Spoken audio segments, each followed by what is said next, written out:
Namaku Nadia. Aku adalah seorang perempuan biasa yang menjalani kehidupan sederhana bersama seorang pria yang dulu sangat aku cintai, Raihan. Pernikahan kami sudah berjalan 5 tahun. 5 tahun yang dipenuhi suka, duka, tawa, tangis, dan segala hal yang mungkin menjadi bumbu sebuah ikatan suci. Awalnya, aku selalu percaya bahwa kami adalah pasangan yang cukup beruntung. Kami bukan keluarga yang bergelimang harta, tapi cukup untuk hidup dengan nyaman. Rumah kecil kami di pinggiran kota adalah saksi bisu segala perjalanan kami, tempat kami berbagi mimpi, bercanda di sore hari, dan bertukar lelah setelah seharian bekerja. Aku mengenal Raihan sebagai sosok yang sederhana. Ia bukan lelaki romantis seperti yang banyak diceritakan dalam novel atau drama televisi, tapi ia punya caranya sendiri menunjukkan cinta. Terkadang lewat secangkir teh hangat yang dia buat saat aku sakit, atau lewat jaket lusuh yang diselimutkan ke tubuhku ketika malam terasa terlalu dingin. Dulu, aku merasa cukup. Aku merasa beruntung. Tapi entah sejak kapan, sesuatu mulai berubah. Mula-mula, perubahan itu begitu samar. Hanya seperti angin sepoi yang bertiup ringan, tak cukup kuat untuk membuatku yakin ada badai yang akan datang. Raihan mulai sering pulang larut malam dengan alasan lembur. Ia mulai jarang bercerita tentang harinya, seperti biasanya. Padahal dulu, setiap pulang, ia akan duduk di meja makan sambil melahap masakanku, dan bercerita panjang lebar tentang segala hal yang ia alami di kantor. Tentang atasan yang cerewet, rekan kerja yang menyebalkan, atau sekadar obrolan ringan di kantin. Sekarang, meja makan itu sering hanya dihiasi satu piring. Milikku. Awalnya aku berusaha maklum. Kupikir mungkin pekerjaannya benar-benar menuntut lebih banyak waktu. Dunia memang makin keras, tuntutan makin tinggi. Aku berusaha menjadi istri yang pengertian, membungkam semua rasa curiga yang kadang-kadang mencubit dadaku. Namun, lama-kelamaan, ketidakhadirannya bukan hanya dalam bentuk fisik, melainkan juga hati. Bahkan saat dia ada di rumah, rasanya seperti berhadapan dengan orang asing. Raihan mulai sering terlihat sibuk dengan ponselnya. Sesekali tersenyum kecil, mengetik cepat, lalu buru-buru mengunci layar saat aku mendekat. Aku pernah bertanya, dengan nada bercanda, siapa sih yang seru banget chatnya? Dia hanya tertawa hambar, menyebutkan nama teman kerjanya. Aku tertawa ikutannya, padahal di dalam hati, ada sesuatu yang merangkak pelan, perasaan tidak nyaman yang tak bisa kusebutkan namanya.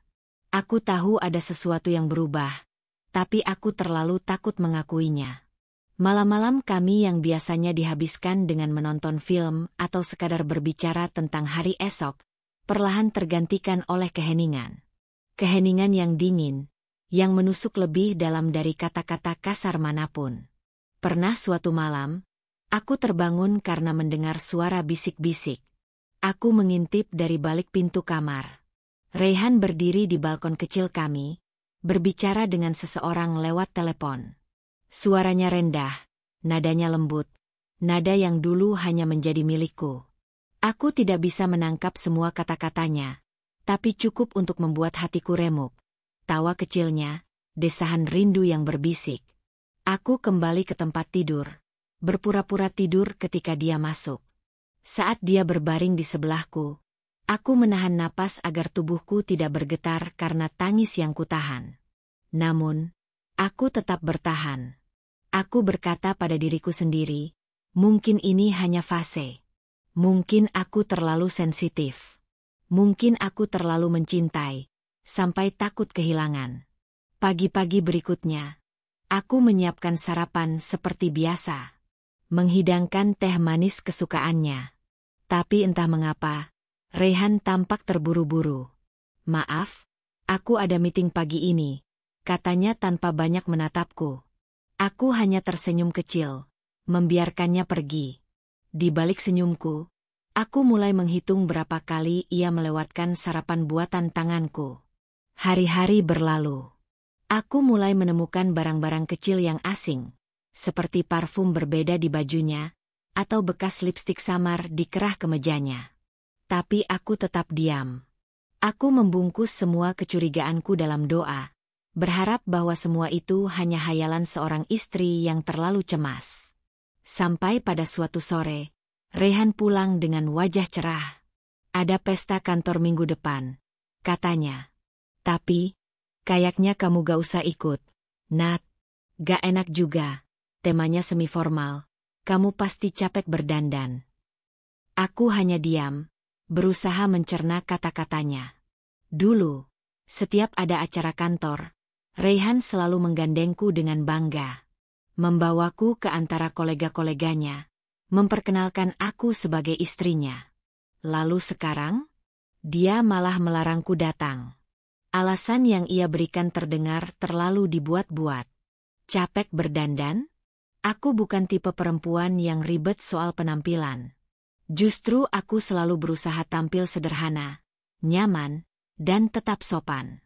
Ada sesuatu yang salah, dan untuk pertama kalinya, aku tidak mau lagi membohongi diriku sendiri.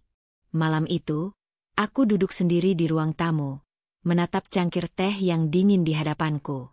Di luar, hujan turun rintik-rintik, seperti melantunkan lagu pilu yang hanya aku yang mengerti. Aku memutar ingatan, mencoba mengingat kapan tepatnya Rayhan berhenti melihatku seperti dulu. Kapan tepatnya genggaman tangannya terasa longgar. Kapan tepatnya cinta itu mulai pudar. Aku tidak menemukan jawabannya. Aku hanya tahu, aku masih mencintainya. Tapi lebih dari itu, aku juga mulai sadar. Aku harus mencintai diriku sendiri.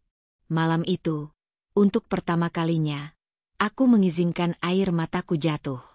Bukan karena aku lemah, tapi karena aku butuh membersihkan semua luka yang mulai menggerogoti hatiku. Aku menghapus air mata dengan punggung tangan, lalu menarik napas panjang. Kalau Rayhan berpikir aku akan diam saja, dia salah besar. Aku bukan perempuan yang akan diam saat diinjak harga dirinya. Aku akan mencari kebenaran. Dengan caraku sendiri. Dan aku janji pada diriku malam itu, bahwa saat waktu itu tiba, bukan aku yang akan menangis. Tapi dia. Hari-hari setelah pembicaraan tentang pesta itu berjalan dengan rasa tidak nyaman yang sulit kujelaskan. Ada jarak yang makin terasa di antara aku dan Rayhan. Bukan jarak fisik, tapi jarak yang lebih mengiris, jarak hati. Rayhan semakin sering menghindar. Pagi-pagi ia terburu-buru berangkat sebelum aku sempat bertanya apa-apa. Malam, ia pulang larut dengan wajah lelah, seolah dunia telah menghisap seluruh tenaganya. Padahal aku tahu, kelelahan itu bukan hanya dari tubuh, melainkan dari upaya berbohong yang terus ia lakukan. Awalnya, aku mencoba bersikap biasa saja. Aku tetap menyiapkan makan malam, menunggunya pulang di ruang tamu sambil membaca buku atau sekadar memandangi jam dinding yang terasa berjalan lambat.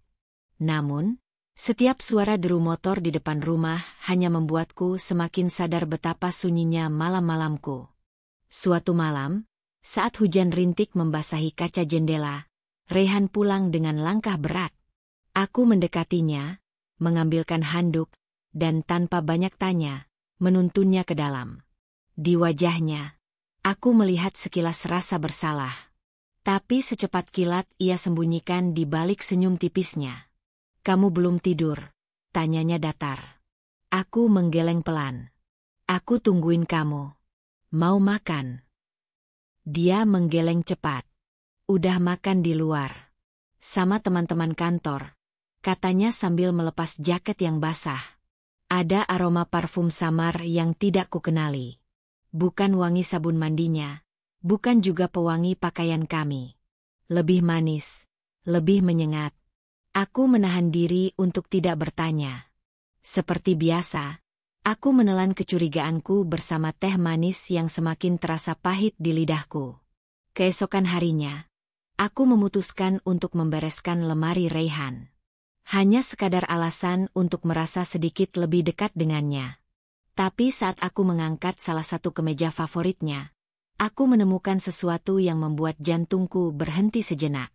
Di saku kecil kemeja itu, terselip sebuah nota dari restoran mewah di pusat kota, tempat yang jelas-jelas tak pernah kami kunjungi bersama. Tertera 2 porsi makan malam lengkap, 1 botol wine, dan bukti pembayaran untuk 2 orang. Tanganku gemetar saat membaca nota itu.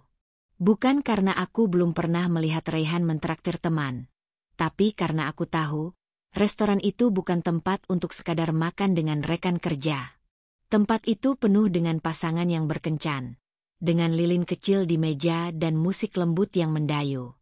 Aku meremas nota itu erat-erat, lalu memasukkannya kembali ke saku kemeja, seolah-olah aku tidak pernah menemukannya. Tapi di dalam hatiku, ada sesuatu yang retak perlahan. Aku tersenyum pahit pada bayanganku sendiri di cermin. Jangan menangis, Nadia. Belum saatnya, bisikku. Beberapa hari menjelang pesta kantor yang dibicarakan Rayhan, sikapnya semakin aneh. Ia mulai gugup setiap aku bertanya tentang pesta itu. Gimana? Udah siap buat pesta nanti? Tanyaku suatu sore, sambil pura-pura ceria.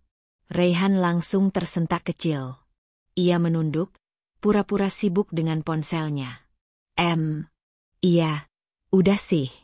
Nanti aja deh, aku cerita. Nada suaranya terdengar menghindar. Matanya tak berani menatapku. Ada jeda panjang sebelum dia menambahkan, "Kamu yakin gak mau ikut?" Pertanyaan itu justru membuat hatiku makin perih. Bukankah dia sendiri yang bilang aku tidak perlu datang? Aku menahan napas sejenak, lalu menjawab dengan senyum yang kupaksakan. "Aku gak apa-apa, Ray. Nikmatin aja pestanya." Rayhan mengangguk kecil, seolah merasa lega. Tapi aku bisa melihat dari gerak tubuhnya, cara dia menggeser kursinya menjauhiku, cara dia buru-buru berdiri dengan alasan ada urusan di luar, bahwa ada sesuatu yang ia sembunyikan. Suatu malam, saat Rayhan sudah terlelap, aku memberanikan diri memeriksa ponselnya yang tergeletak di meja samping tempat tidur. Aku bukan tipe istri yang suka mengorek-ngorek privasi, tapi malam itu, rasa sakit yang mengendap di hatiku mendorongku untuk mencari kebenaran. Dengan tangan gemetar, aku membuka pesan-pesannya. Ada satu nama yang membuat darahku berdesir dingin. Citra. Obrolan mereka terlalu akrab untuk ukuran rekan kerja biasa. Ada emoji hati, ada janji-janji bertemu, ada rencana untuk menghadiri pesta kantor bersama. Citra bahkan menuliskan, "Gak sabar jalan bareng kamu nanti, sayang." Aku menutup ponsel itu dengan mata berkaca-kaca. Jadi benar. Aku bukan hanya istri yang diabaikan. Aku adalah istri yang dikhianati.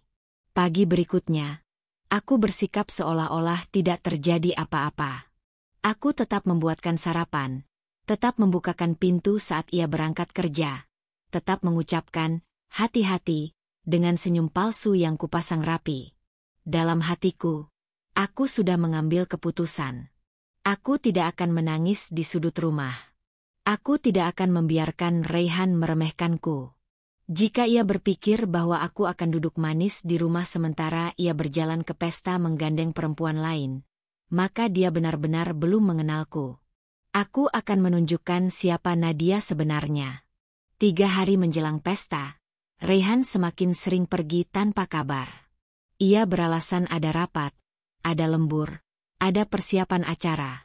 Aku hanya mengangguk, pura-pura percaya. Di belakangnya, aku mulai bergerak.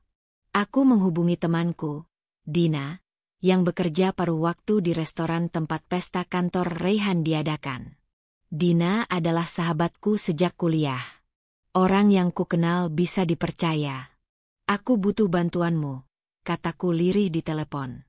Dina, dengan cepat, menangkap nada serius dalam suaraku. "Apa aja, Nat? Bilang aja." Aku menarik napas panjang sebelum menjelaskan rencanaku. Aku akan masuk ke pesta itu. Tapi bukan sebagai tamu, melainkan sebagai pelayan. Dengan begitu, aku bisa menyaksikan semuanya.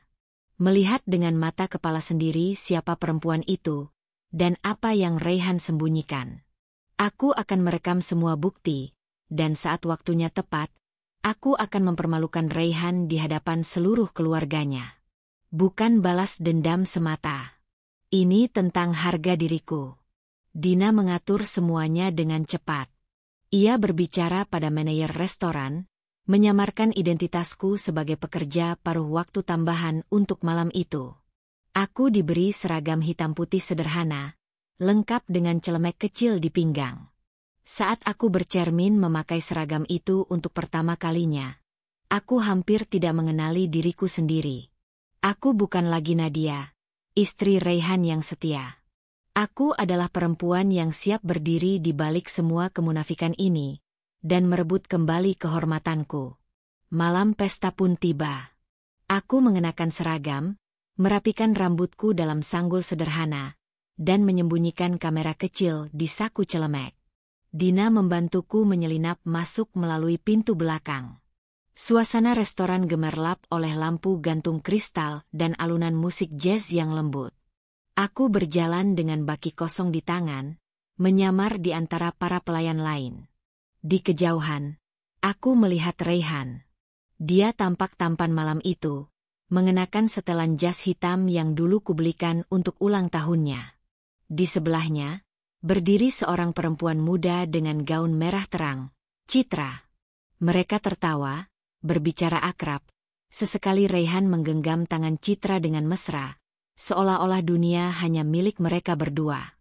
Dan aku hanya pelayan yang mengisi gelas-gelas kosong. Tak seorang pun memandangku dua kali. Dari balik kacamata pelayan dan senyum sopan, aku merekam semuanya. Setiap sentuhan, setiap bisikan, setiap kebohongan. Malam ini, Raihan pikir dia menang. Tapi sesungguhnya, aku yang sedang mengatur semua permainan ini. Aku tersenyum tipis di balik nampanku. Waktumu hampir habis, Raihan. Sangat hampir.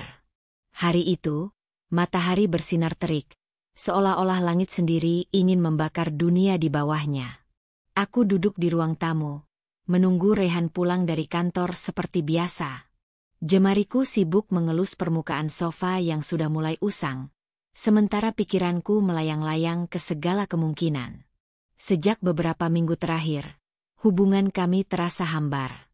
Tidak ada lagi obrolan ringan sebelum tidur, tidak ada lagi tawa kecil saat sarapan. Aku bisa merasakan jurang yang semakin menganga di antara kami, namun aku tetap berusaha menutupinya dengan sikap manis, seolah semuanya masih baik-baik saja. Suara pintu depan yang berderit membuatku tersentak dari lamunan. Raihan masuk, wajahnya terlihat sedikit sumringah. Ada selembar amplop di tangannya. Warnanya biru tua dengan logo perusahaan tempatnya bekerja tercetak di tengahnya. Aku berdiri, menghampirinya dengan senyum yang sudah kulatih sejak pagi. Ada apa itu? Tanyaku, menunjuk amplop itu. Raihan mengangkat amplop itu setengah hati. Undangan pesta kantor. Bos besar baru saja naik jabatan, katanya mau rayain besar-besaran. Aku mengangguk kecil. Wah, keren. Kita harus datang, dong. Raihan tersenyum. Senyum tipis yang lebih mirip permintaan maaf daripada kebanggaan. Dia mengusap tengkuknya, gelagatnya jelas gugup. Sebenarnya. Ia mulai, suaranya pelan. Aku rasa kamu gak usah ikut, Nat. Aku membeku di tempat. Mataku menatapnya tanpa berkedip, mencoba mencerna kata-kata yang baru saja keluar dari mulutnya. Gak usah ikut, ulangku, memastikan aku tidak salah dengar. Dia mengangguk cepat, menghindari tatapanku. Iya, ini pesta internal. Kayaknya pasangan gak diundang. Lebih ke acara buat para karyawan aja. Santai gitu. Alasannya terdengar dipaksakan. Terlalu banyak jeda, terlalu banyak gelagat tak nyaman. Aku mengangguk perlahan, menyembunyikan kekecewaanku di balik senyum tipis. Kalau aku membantah saat itu juga, aku tahu Raihan hanya akan semakin berbohong. Jadi aku memilih menelan rasa sakit itu diam-diam. Kalau memang begitu aturannya, ya sudah, kataku pelan. kamu aja yang pergi. Have fun, ya. Raihan menghela napas lega, seolah-olah sebuah beban besar baru saja diangkat dari pundaknya. Dia menepuk pundakku sekilas, lalu melangkah pergi ke kamar mandi tanpa berkata apa-apa lagi. Aku berdiri di ruang tamu yang sunyi itu, memandang pintu kamar mandi yang tertutup, dan untuk pertama kalinya dalam hidupku, aku merasa seperti orang asing di rumahku sendiri. Hari-hari setelah itu berlalu seperti mimpi buruk yang berulang-ulang. Raihan semakin sering pulang malam. Kadang dia mengirim pesan, kadang tidak sama sekali. Ketika aku bertanya, jawabannya selalu sama. Lembur, rapat, latihan presentasi buat pesta. Aku mencoba percaya. Aku benar-benar mencoba. Tapi hatiku menolak percaya begitu saja. Ada malam-malam di mana aku duduk di balkon sendirian, menatap kosong ke langit yang gelap, bertanya-tanya apa yang sebenarnya sedang terjadi. Aku bukan perempuan bodoh. Aku tahu, ada sesuatu yang disembunyikan Raihan dariku. Aku hanya belum tahu apa. Dan pesta itu, aku yakin, pesta itu akan menjadi jawaban dari semua pertanyaanku. 1 minggu menjelang pesta, aku melihat perubahan lain pada Raihan. Dia mulai memperhatikan penampilannya lebih dari biasanya. Setiap pagi, dia berdiri lama di depan cermin, mematut-matut jas yang baru saja ia beli, jas mahal yang bahkan tidak pernah dia diskusikan denganku. Dia memakai parfum baru, lebih wangi, lebih menyengat. Bukan aroma yang biasa menempel di tubuhnya. Suatu sore, aku mendapati dia bercermin sambil mencoba berbagai dasi. Aku mendekatinya perlahan. Hebat banget persiapannya. Sampai ganti dasi segala. Godaku, mencoba terdengar ceria. Raihan tersenyum kaku. Ini acara penting, Nat. Gak bisa sembarangan. Aku mengangguk, walau ada sesuatu yang terasa aneh dalam ucapannya. Kalau memang acara penting, bukankah lebih masuk akal jika dia mengajakku, istrinya, untuk hadir dan mendampinginya? Tapi aku memilih diam. Ada kalanya, diam adalah satu-satunya cara menjaga harga diri. Malam sebelum pesta, aku sengaja menyiapkan semua kebutuhannya. Aku setrika jasnya, aku poles sepatunya sampai mengkilap, bahkan aku menyelipkan sapu tangan kecil di sakunya. Seperti kebiasaanku dulu saat ia hendak pergi ke acara penting. Raihan memperhatikanku dengan ekspresi aneh, seperti rasa bersalah yang disembunyikan di balik senyum tipis. Maaf ya, Nat, katanya tiba-tiba. Aku berhenti menyetrika sebentar, menatapnya. Maaf kenapa? Dia menggeleng cepat. Gak ada. Cuma, makasih udah ngerti. Aku tersenyum lagi, senyum yang semakin terasa berat untuk dipertahankan. Yang penting kamu bahagia, Ray, kataku lirih. Malam itu, saat dia sudah tertidur, aku duduk di sisi ranjang, memandang wajahnya yang damai. Aku bertanya-tanya, bagaimana seseorang bisa tidur begitu nyenyak, sementara orang yang dia sakiti bahkan tidak bisa memejamkan mata tanpa air mata menetes diam-diam? Pagi pesta itu, suasana di rumah terasa berbeda. Raihan lebih bersemangat dari biasanya. Ia mengenakan jasnya, menyisir rambutnya dengan teliti, lalu memandang dirinya sendiri di cermin dengan puas. Aku menyiapkan sarapan seadanya, meski tahu ia pasti terlalu gugup untuk makan. Jam berapa pestanya? Tanyaku sambil menyerahkan roti bakar. Mulai sore sih, tapi aku harus ke kantor dulu. Ada briefing, jawabnya cepat. Aku mengangguk pelan. Hati-hati, ya. Raihan mengangguk, lalu tanpa banyak bicara, dia mengambil kunci motor dan pergi. Aku berdiri di ambang pintu, melihat punggungnya menghilang di balik tikungan. Saat suara motornya lenyap, aku masuk ke dalam, menutup pintu perlahan, dan bersandar di baliknya. Dadaku terasa sesak. Tapi aku sudah siap. Aku sudah tahu, malam ini akan menjadi malam penentuan. Setelah Raihan pergi, aku bersiap. Aku mengenakan pakaian pelayan yang sudah disiapkan Dina, menyembunyikan rambutku di balik topi kecil, dan memastikan kamera kecil di sakuku berfungsi dengan baik. Aku menarik napas dalam-dalam, menguatkan diriku. Ini bukan tentang balas dendam semata. Ini tentang menemukan kebenaran.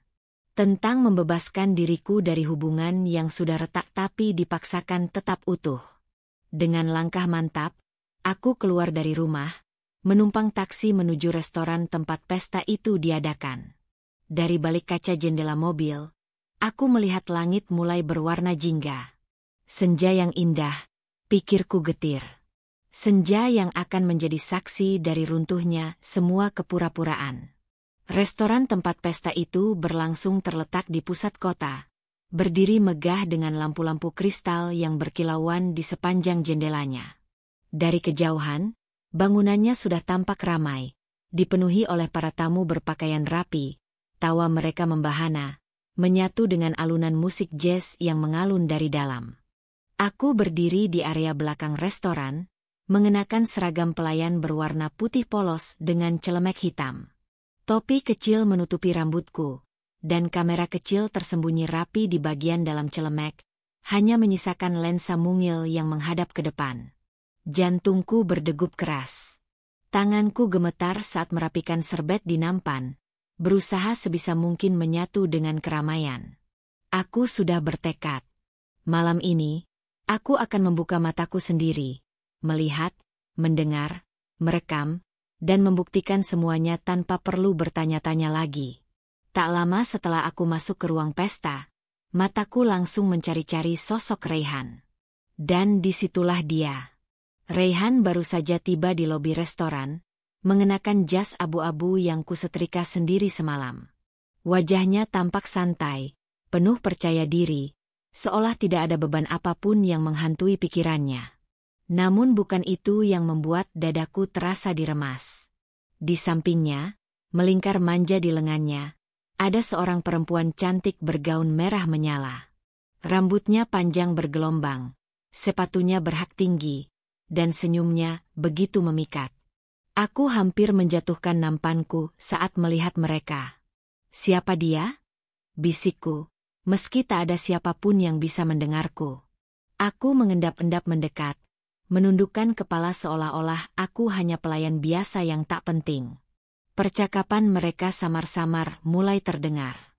"Bella, kamu cantik banget malam ini," ucap Rayhan sambil menatap perempuan itu penuh kekaguman. "Bella, begitu namanya." Perempuan itu terkikik kecil, lalu mengeratkan pegangan di lengan Rayhan. "Tentu saja. Aku kan mau tampil spesial buat kamu, sayang." "Sayang?" Aku menahan napas. Dunia rasanya berhenti berputar untuk beberapa detik. Seolah-olah semua suara pesta di sekelilingku lenyap begitu saja, digantikan oleh suara denyutan jantungku yang menggema di kepala. Rayhan membungkuk sedikit, berbisik sesuatu di telinga Bella, membuat perempuan itu tertawa kecil dengan genit. Aku menunduk lebih dalam, melangkah perlahan ke arah meja minuman sambil memastikan kamera kecilku tetap merekam. Aku ingin menangkap semuanya. Setiap kata, setiap gerakan, setiap bukti pengkhianatan yang selama ini hanya menjadi kecurigaanku semata. Malam itu terasa panjang dan menyakitkan. Aku berjalan mengelilingi ruangan, membawa nampan kosong ke sana kemari, berusaha sebisa mungkin tetap berada dekat dengan Rayhan dan Bella tanpa menarik perhatian mereka. Aku melihat bagaimana Rayhan memperkenalkan Bella kepada beberapa rekan kerjanya. Mereka semua tersenyum sopan, seolah-olah Bella memang pasangan resmi Rayhan. Bahkan ketika seseorang bertanya, "Ini istrimu?" Rayhan hanya tertawa kecil dan menjawab, "Calon, doain aja." Calon. Aku hampir kehilangan keseimbangan saat mendengar kata itu. Calon? Aku ini siapa selama ini? Apakah sumpah yang kami ikrarkan dulu hanya sekadar formalitas baginya? Apakah semua kenangan yang kami bangun bersama selama bertahun-tahun ini tidak berarti apa-apa? Aku menggigit bibir, menahan air mata yang sudah menggenang di pelupuk mata. Ini bukan saatnya menangis. Aku harus kuat. Aku harus mengumpulkan semua bukti dulu. Sambil berkeliling, aku terus mencuri dengar pembicaraan mereka. Beberapa rekan Raihan tampak menggoda pasangan itu dengan candaan ringan. Wah, Raihan akhirnya bawa Bella juga ya. Sudah bosan ngumpet-ngumpet, bro? Raihan hanya tertawa. Sementara Bella berpura-pura malu-malu. Tadinya mau bawa yang itu, yang di rumah. Gumam salah satu rekan Raihan sambil mengedipkan mata pada Raihan. Raihan melirik sekeliling dengan canggung, lalu berbisik sambil tertawa kecil. Yang di rumah itu cuma numpang hidup. Ini baru masa depanku. Masa depanku. Aku memejamkan mata sesaat, merasa dunia benar-benar menghantamku. Aku adalah yang di rumah. Aku adalah istri sahnya. Tapi di hadapan teman-temannya, aku hanyalah yang numpang hidup. Aku harus menggigit bagian dalam pipiku agar tidak menangis saat itu juga. Aku harus tetap tenang. Tanganku meremas erat pegangan nampan, hampir membuatnya penyok. Tapi aku tak peduli. Aku terus merekam. Merekam semuanya. Beberapa jam berlalu. Pesta semakin ramai. Musik menjadi lebih keras, tawa menjadi lebih nyaring, dan orang-orang mulai mabuk oleh minuman mahal yang mengalir deras di meja-meja. Aku berdiri di sudut ruangan, menatap kosong ke arah Raihan dan Bella yang kini berdansa di lantai dansa, berpelukan erat seolah dunia milik mereka berdua. Aku bisa saja menghampiri mereka saat itu juga. Aku bisa saja membuka penyamaranku dan berteriak di tengah pesta, mempermalukan mereka di hadapan semua orang. Tapi aku tidak melakukannya. Aku memilih menahan diri.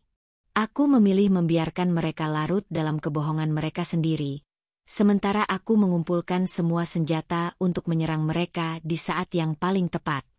Aku sudah punya rencana. Ketika pesta mulai sepi dan para tamu satu persatu pamit pulang, Raihan dan Bella tetap bertahan di meja mereka, tertawa kecil sambil berbisik-bisik. Aku menyelinap lebih dekat, pura-pura membereskan gelas-gelas kosong di sekitar mereka. Aku senang banget malam ini, Ray, kata Bella sambil menyandarkan kepalanya di bahu Raihan. Aku juga. Kamu beda. Kamu bukan kayak yang di rumah itu. Aku menggigit bibir lebih keras. Kapan kita bisa bebas, Ray?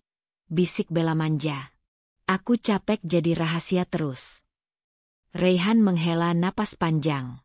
Sabar, ya. Aku lagi cari momen yang pas. Kalau udah siap, aku bakal ceraiin dia. Cerai. Kata itu menamparku lebih keras daripada semua kebohongan sebelumnya. Raihan benar-benar sudah berencana mengakhiriku. Tanpa sepengetahuanku. Tanpa keberanian untuk berkata jujur di hadapanku. Aku menutup mata sejenak, menghirup napas panjang, lalu perlahan mundur. Cukup. Malam ini aku sudah mendapatkan semua yang kubutuhkan. Aku menunggu sampai Raihan dan Bella benar-benar pergi dari restoran, lalu aku bergegas ke ruang belakang. Dina, temanku yang bekerja di restoran ini dan membantuku malam ini, sudah menunggu di sana. Semua beres? Tanyanya cepat. Aku mengangguk, mengeluarkan kamera kecil dari saku celemekku. Semua terekam, jawabku dengan suara berat. Dina menatapku dengan prihatin, tapi aku hanya tersenyum getir. Aku akan pastikan mereka mendapat pelajaran, kataku. Aku menggenggam kamera itu erat-erat. Gambaran tentang langkah-langkah berikutnya sudah mulai terbentuk di pikiranku. Aku tidak akan menangis. Aku tidak akan memohon. Aku tidak akan menjadi korban. Aku akan berdiri. Aku akan bertahan. Dan aku akan memperlihatkan kebenaran ini kepada orang-orang yang selama ini membela Raihan buta-buta. Kepada keluarga besarnya yang selalu memujanya setinggi langit. Kepada dunia yang selama ini percaya bahwa aku hanyalah istri yang beruntung mendapatkan pria seperti Raihan. Mereka akan tahu. Dan saat itu terjadi, aku akan melihat dengan mata kepala sendiri bagaimana semua topeng Raihan runtuh satu persatu. Malam ini, adalah awal dari akhir untuk Raihan. Dan aku tidak sabar menantikan saat itu tiba. Malam itu, setelah semua tamu pulang dan restoran kembali sepi, aku duduk di ruang belakang bersama Dina. Kami berbagi satu cangkir kopi yang sudah dingin, diam dalam kelelahan dan pikiran masing-masing. Aku mengamati kamera kecil di genggamanku, rekaman yang bisa mengubah segalanya. Rekaman yang mengabadikan wajah Raihan, suara tawanya, bisikannya kepada Bella, semua janji pengkhianatannya. Tapi entah kenapa, aku merasa itu saja belum cukup. Rekaman ini seperti senjata yang sudah kugenggam, tapi aku butuh panggung besar untuk menggunakannya. Aku ingin lebih dari sekadar bukti. Aku ingin membuat Raihan menghadap konsekuensinya langsung, tanpa bisa berkelit atau bersembunyi. Kalau mau, kamu bisa daftar kerja di sini, kata Dina sambil memecah keheningan. Suaranya terdengar santai, seolah tahu apa yang sedang kurencanakan. Aku menoleh padanya, mataku menyipit penuh tanya. Serius? Tanyaku ragu. Dia mengangguk, tersenyum kecil. Restoran ini sering cari pelayan lepas buat acara-acara gede. Kayak pesta semalam. Bayarannya lumayan. Kamu mau? Aku menggigit bibir, mempertimbangkan dalam diam. Menjadi pelayan di restoran ini, berarti aku bisa selalu berada di tempat-tempat penting. Mendengar percakapan orang-orang. Melihat siapa yang datang, siapa yang pergi. Mengumpulkan informasi yang mungkin kubutuhkan untuk menyusun langkah berikutnya. Dan yang terpenting, aku bisa tetap dekat dengan Raihan tanpa dia tahu. Peluang ini terasa seperti bagian dari takdir. Bagian dari caraku mengambil kendali atas hidupku kembali. Aku mau, jawabku akhirnya, suaraku mantap. Aku mau kerja di sini. Dina tersenyum lebih lebar, seolah bangga padaku. Bagus. Besok pagi datang aja. Bawa fotokopi KTP. Aku kenalin sama supervisor. Aku mengangguk, mengeratkan genggamanku pada kamera kecil itu. Dalam hatiku, aku berikrar. Aku tidak akan jadi korban dalam cerita ini. Aku akan jadi penulisnya. Keesokan harinya, aku berangkat pagi-pagi ke restoran itu. Langit masih kelabu. Sisa-sisa embun pagi menempel di kaca jendela mobil saat aku berhenti di tempat parkir. Aku mengenakan pakaian sederhana, kemeja putih dan celana hitam, rambutku diikat rapi ke belakang. Tidak ada lipstik, tidak ada make up tebal. Aku ingin tampak biasa saja, tenggelam di antara para pekerja lain. Supervisor restoran, seorang wanita parubaya bernama Burina, mewawancaraiku singkat di kantornya. Pengalaman kerja? Tanyanya sambil membaca formulir pendaftaranku. Belum banyak, jawabku jujur. Tapi saya cepat belajar. Dan saya suka bekerja keras. Burina mengamati wajahku beberapa detik, lalu tersenyum tipis. Kamu diterima. Mulai malam ini ya. Kita ada acara ulang tahun perusahaan. Besar-besaran. Aku mengangguk. Semuanya terasa berjalan mulus, bahkan terlalu mudah. Tapi aku tidak mengeluh. Setiap langkah kecil ini adalah bagian dari rencanaku. Malam itu, aku kembali mengenakan seragam pelayan. Kemeja putih, celana hitam, celemek, dan topi kecil. Di ruang ganti, para pekerja lain bercanda dan ngobrol santai, tapi aku hanya diam, menyelipkan diri di antara mereka, mengamati, mendengar, menyerap. Aku mendengar bahwa malam ini banyak tamu penting dari perusahaan Raihan yang akan hadir. Ada pesta perayaan karena mereka baru saja memenangkan proyek besar. Aku tersenyum tipis. Sepertinya semesta benar-benar berpihak padaku. Aku mengambil nampanku dan mulai bekerja, membaur di antara para tamu. Dan disinilah, aku melihatnya lagi. Raihan. Dengan setelan jas yang sama seperti semalam, rambutnya disisir rapi, dan senyum lebar terpatri di wajahnya. Di sampingnya, seperti biasa, ada Bella. Mereka terlihat lebih mesra daripada sebelumnya. Raihan bahkan tidak ragu merangkul pinggang Bella di depan semua orang.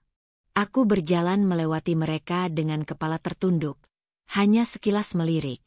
Mereka tidak mengenaliku. Aku hanyalah pelayan tanpa wajah di keramaian ini. Dan itu memberiku kekuatan. Sepanjang malam, aku mencatat semua yang kulihat. Setiap sentuhan, setiap kata manis, setiap janji palsu. Aku memperhatikan bagaimana Raihan memamerkan Bella kepada atasannya.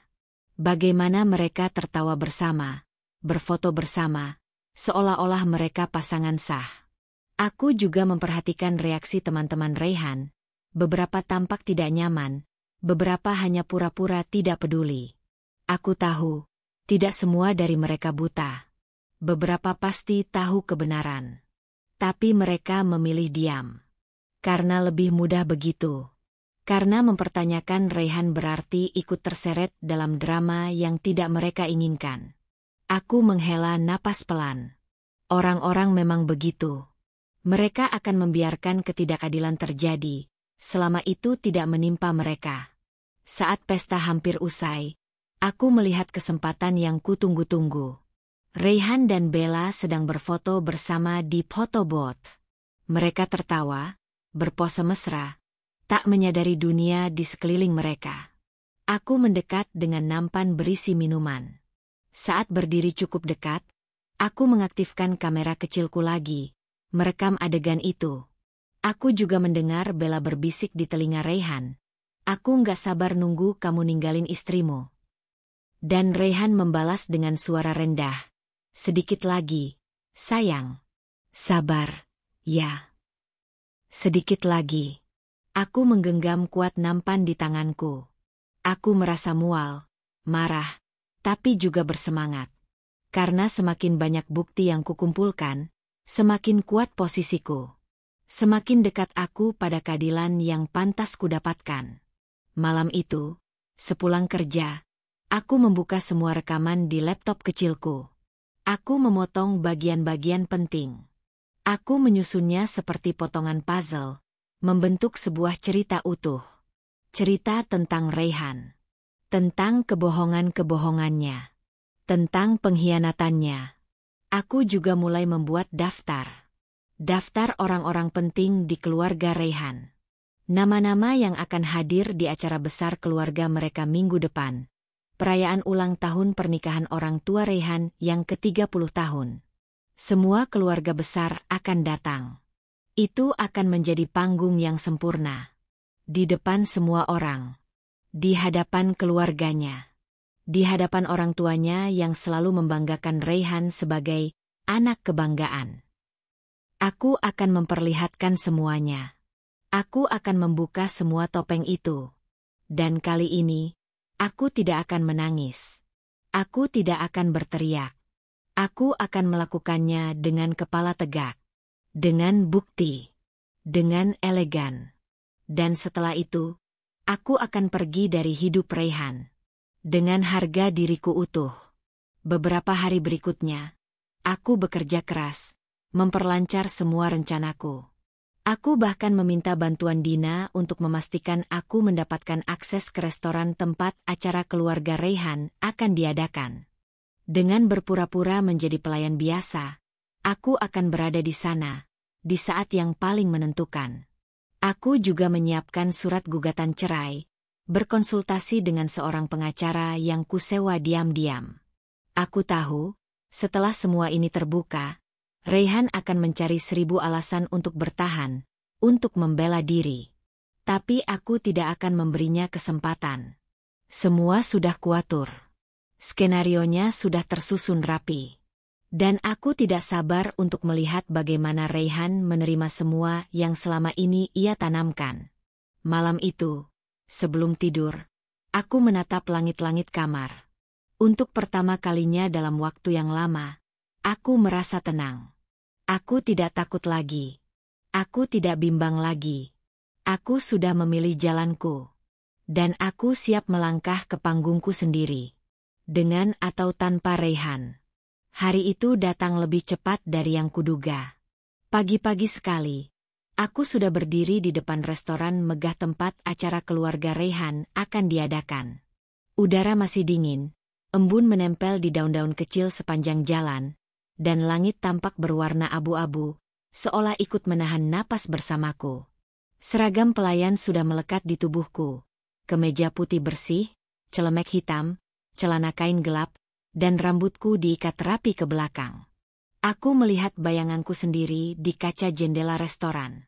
Seorang wanita asing menatapku balik, bukan Nadia yang dulu, yang polos dan percaya tanpa syarat. Ini Nadia yang baru, yang bersiap menghadapi kenyataan. Supervisor restoran, Bu Rina, memberikan briefing singkat kepada kami semua. Aku berdiri di barisan ketiga, memperhatikan tiap arahan. Tamu malam ini adalah keluarga besar, katanya tegas. Bersikap sopan, jangan banyak bicara, fokus pada tugas. Siap. Siap, Bu. Jawab kami serempak. Aku menghela napas panjang. Pertunjukan akan segera dimulai. Saat jam menunjukkan pukul 7 malam, tamu-tamu mulai berdatangan. Aku memegang nampan berisi gelas-gelas air putih, berjalan di antara mereka, membaur tanpa suara. Lagu-lagu lembut mengalun dari pengeras suara, menciptakan suasana hangat dan mewah. Aku menjaga gerak-gerikku tetap ringan, tenang, seolah aku benar-benar hanya pelayan biasa. Sampai akhirnya, aku melihat mereka, Raihan dan Bella. Mereka masuk dengan gaya yang mencolok. Raihan mengenakan jas abu-abu yang disesuaikan dengan dasi biru muda, senyum lebarnya terpampang jelas. Bella di sisinya tampak memesona dalam gaun merah marun, rambutnya digelung anggun, seolah-olah dia adalah ratu malam itu.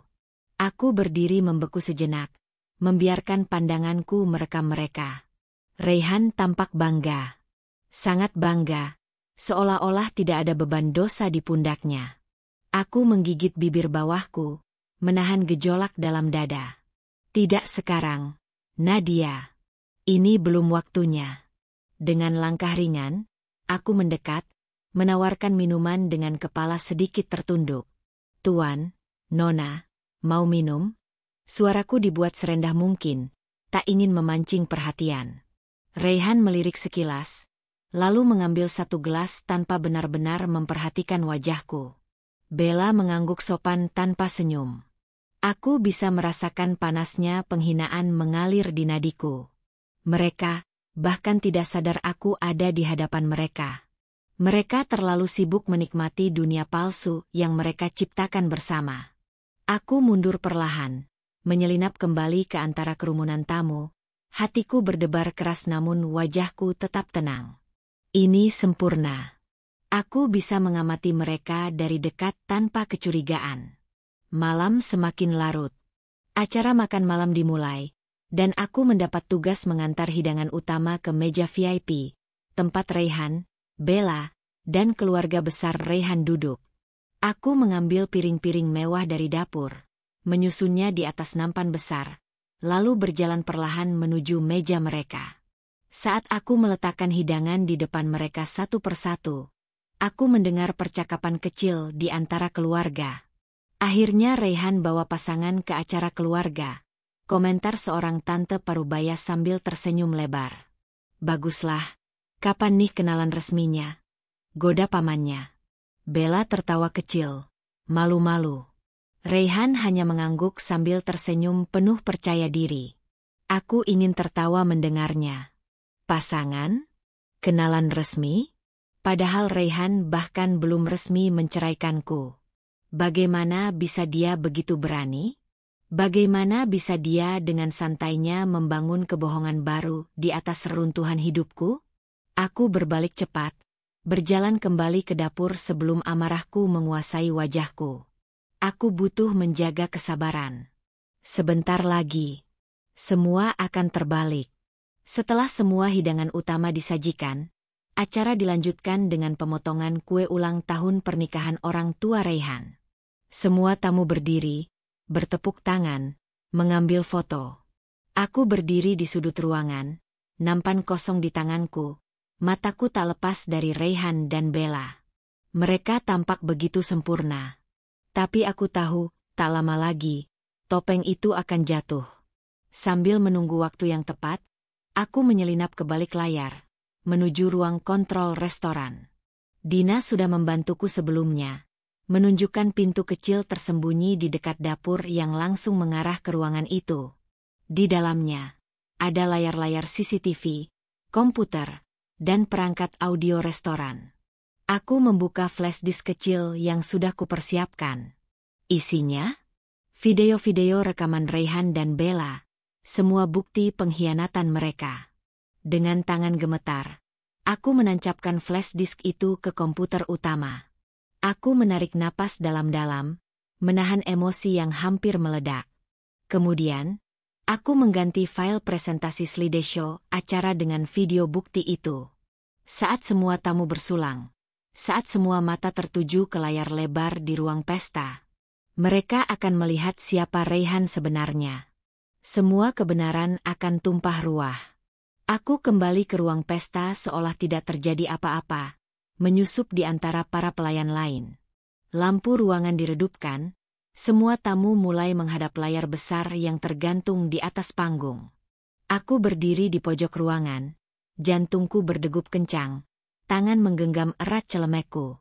Dan kemudian, layar itu menyala. Awalnya muncul foto-foto keluarga, senyum-senyum bahagia, tawa-tawa penuh cinta. Semua orang tersenyum, menikmati kenangan manis itu. Sampai perlahan, layar berganti. Video pertama mulai diputar. Bella dan Rayhan tertangkap kamera berbisik mesra di pojok restoran. Tertawa bersama. Bersentuhan. Berpelukan. Semua mata perlahan mulai membelalak. Bisik-bisik kecil terdengar. Wajah orang tua Rayhan mengeras. Senyum mereka menghilang dalam sekejap. Beberapa tamu mulai saling bertatapan, bertanya-tanya dalam diam. Dan layar berganti lagi. Video kedua, suara Bella, pelan tapi jelas. Aku nggak sabar nunggu kamu ninggalin istrimu. Disusul dengan suara Rayhan. Sedikit lagi, sayang. Sabar, ya. Ruangan hening. Begitu sunyi hingga detak jam dinding pun terasa menggema. Rayhan bangkit dari kursinya. Wajahnya memerah, kaget dan panik. Bella menutupi mulutnya, matanya melebar ketakutan. Apa ini? Rayhan berteriak, suaranya pecah. Semua mata kini tertuju padanya. Dan aku berdiri di sudut ruangan, diam, menikmati bagaimana dunia Rayhan runtuh perlahan, seperti pasir disapu ombak. Aku tidak perlu berkata apa-apa. Semua bukti sudah berbicara. Rayhan mencoba berbicara, membela diri. Itu tidak seperti yang kalian lihat, katanya tergagap. Tapi tak ada yang mempercayainya. Wajah orang tuanya penuh kekecewaan. Paman, bibi, sepupu-sepupunya, semuanya menggeleng pelan, menjauhkan diri darinya. Bella berusaha kabur, meninggalkan Rayhan sendirian di tengah kerumunan. Dan aku berbalik, meninggalkan ruangan sebelum seseorang sempat memperhatikanku. Aku berjalan keluar restoran, membuka topi kecilku, membiarkan angin malam menyapu wajahku. Di bawah langit yang kelam, aku tersenyum kecil. Bukan senyum kemenangan. Bukan senyum puas. Tapi senyum lega. Karena untuk pertama kalinya dalam waktu yang lama, aku berdiri untuk diriku sendiri. Aku memilih untuk tidak lagi diam. Aku memilih untuk membalas. Bukan dengan amarah. Bukan dengan dendam membabi buta. Tapi dengan kebenaran. Dan itu lebih dari cukup. Malam itu, aku pulang ke rumah dengan langkah ringan. Aku menatap kamar kosong itu, tempat dulu aku sering menangis karena Rayhan. Tapi kini, aku tahu, aku tidak butuh Rayhan. Aku tidak butuh orang yang mengkhianatiku. Aku hanya butuh diriku sendiri. Dan mulai malam ini, aku akan membangun hidupku lagi. Dari nol. Dengan kepala tegak. Dengan hati yang sudah sembuh. dan masa depan yang penuh harapan. Malam itu, aku tahu aku harus lebih dari sekadar diam-diam mengamati. Aku butuh bukti. Bukti nyata. Sesuatu yang tak bisa dibantah. Tak bisa disangkal. Tak bisa dihapus dengan 1000 alasan. Karena itu, sebelum berangkat ke restoran, aku sudah menyiapkan satu senjata kecil. Kamera mini yang tersembunyi di bagian dalam seragamku, tepat di balik bros kecil di dada sebelah kiri. Lensa kecil itu menghadap ke depan, merekam segala yang kulihat. Aku tahu risiko yang kuambil. Jika ketahuan, aku bisa saja diusir atau bahkan dituduh mencemarkan nama baik. Tapi aku tidak peduli. Aku sudah terlalu sering menjadi korban diam-diam.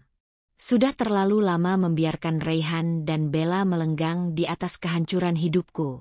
Malam ini, aku mengambil kendali.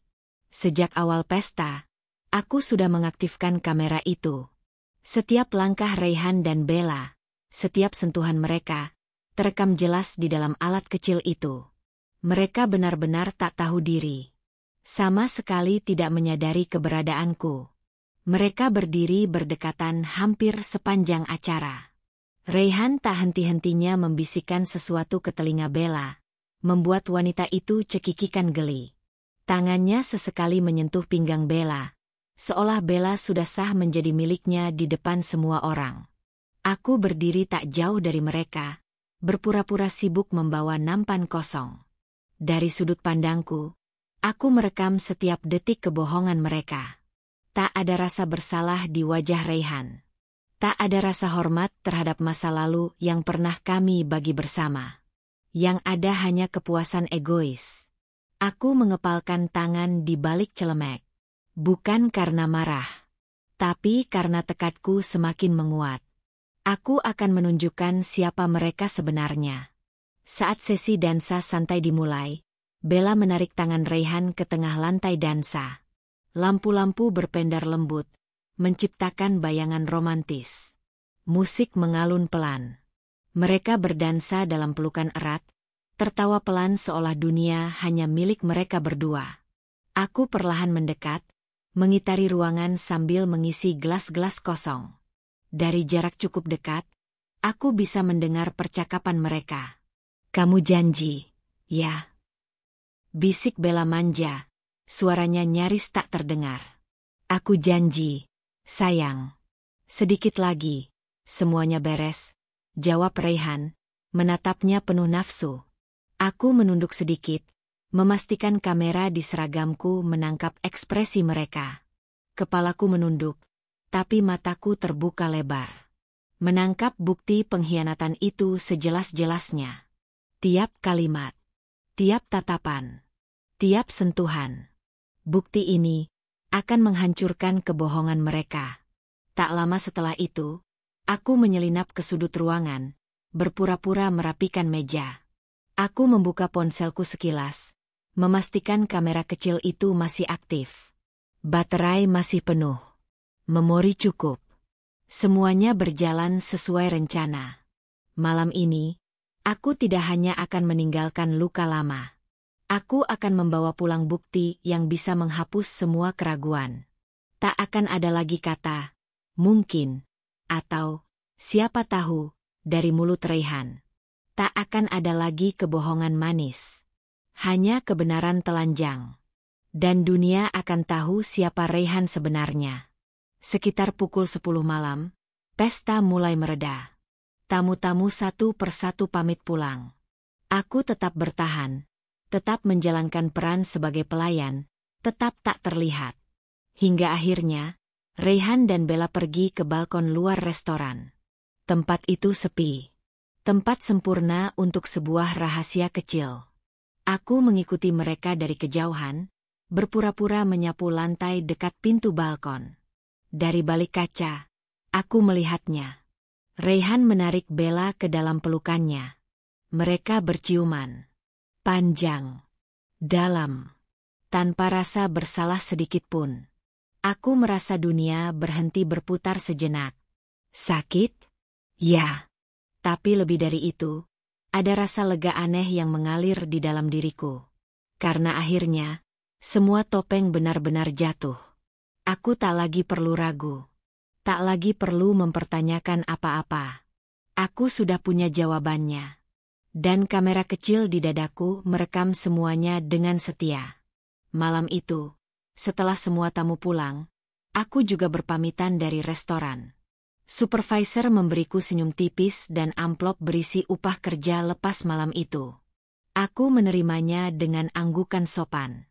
Begitu keluar dari restoran, aku segera berjalan cepat menuju halte terdekat. Aku naik bus kota menuju rumah kecilku, berbaur dengan kesunyian malam.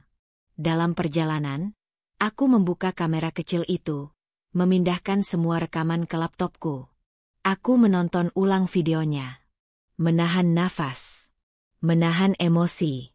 Menahan air mata yang ingin jatuh. Satu persatu fragmen pengkhianatan itu bermain di layar. Begitu nyata. Begitu menyakitkan.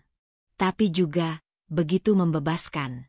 Karena kini, aku tahu aku tidak gila. Aku tidak berlebihan. Aku tidak mengada-ada. Aku dikhianati. Dan aku punya bukti. Aku menghabiskan sisa malam itu mengedit video menjadi satu kompilasi singkat. Kuhapus bagian-bagian tak penting. Kutambahkan sedikit teks pembuka. Untuk yang masih bertanya-tanya siapa Reyhan sebenarnya. Aku menyimpannya dalam 2 salinan. Satu di laptop, satu lagi di flash disk kecil. Jika suatu saat Reyhan mencoba mengelak, aku sudah siap. Aku tak berniat mempublikasikannya sembarangan. Aku bukan seperti mereka, yang bermain kotor. Tapi aku akan menggunakannya dengan tepat.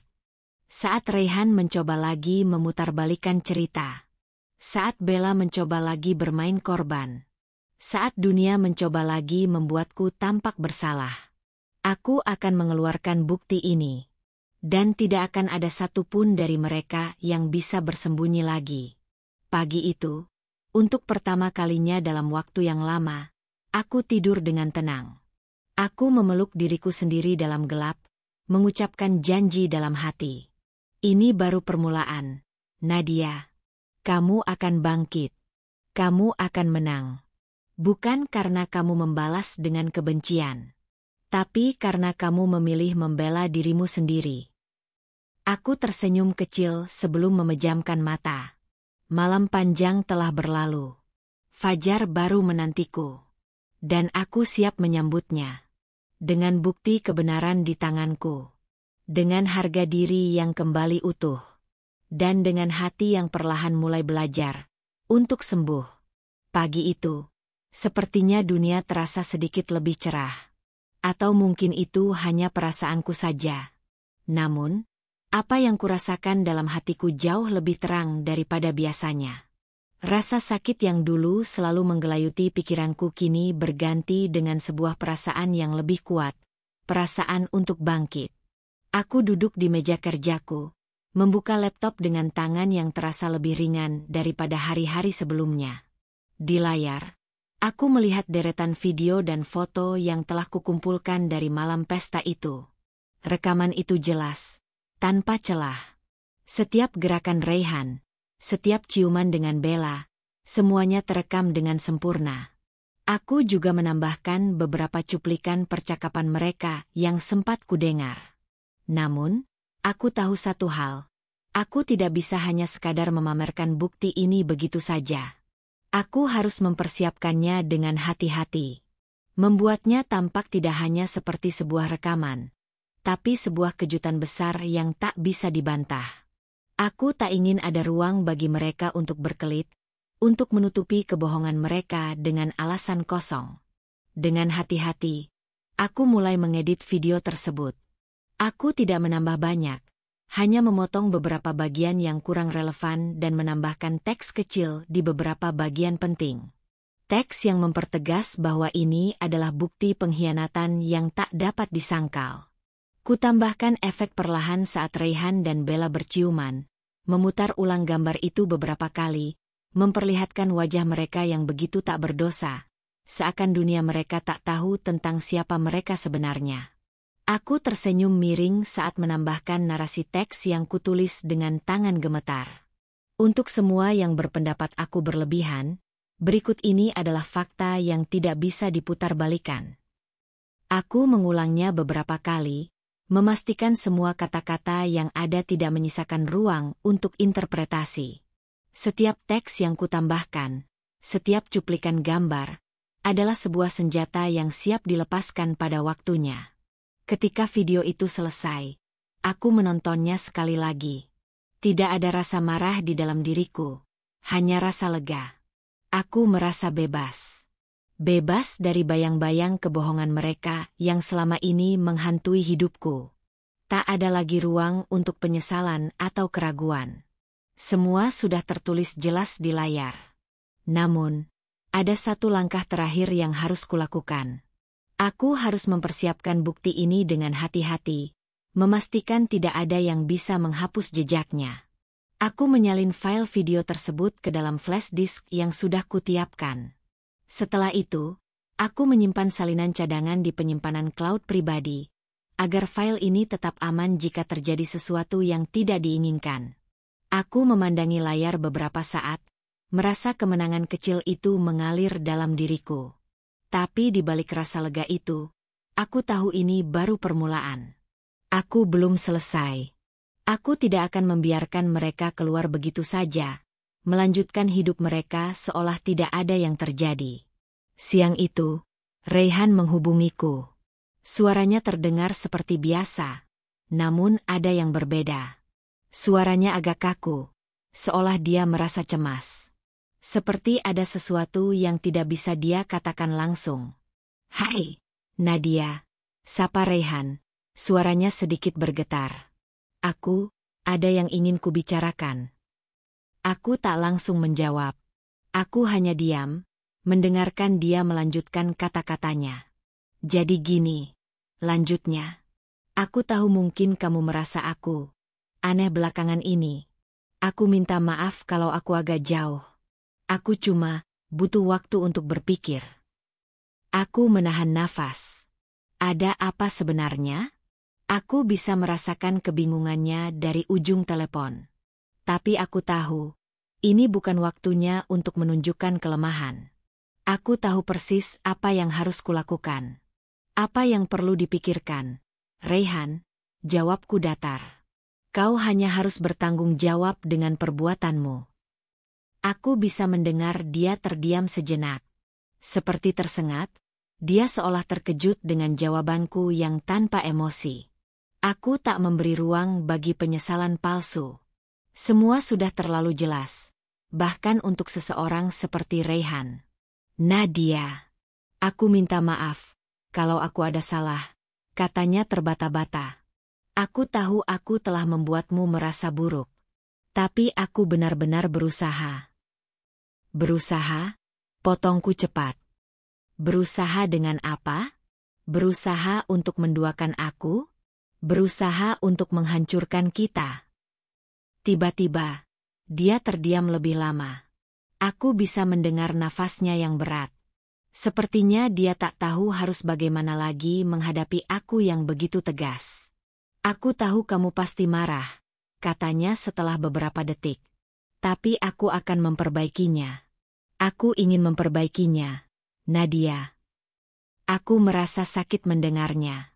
Tidak ada kata-kata manis yang bisa menghapus semua yang sudah terjadi. Dia bisa meminta maaf seberapapun banyaknya, tapi aku tahu tidak ada yang akan pernah bisa menghapus pengkhianatan itu. "Aku sudah cukup mendengar alasanmu, Rayhan," jawabku, kali ini dengan suara lebih rendah. "Aku sudah punya bukti yang kamu tidak bisa bantah lagi." Aku tahu dia terkejut dengan kalimat itu. Aku bisa merasakan getaran kegelisahannya di ujung telepon. Dan aku menambahkan dengan tenang. "Sampai nanti, Rayhan.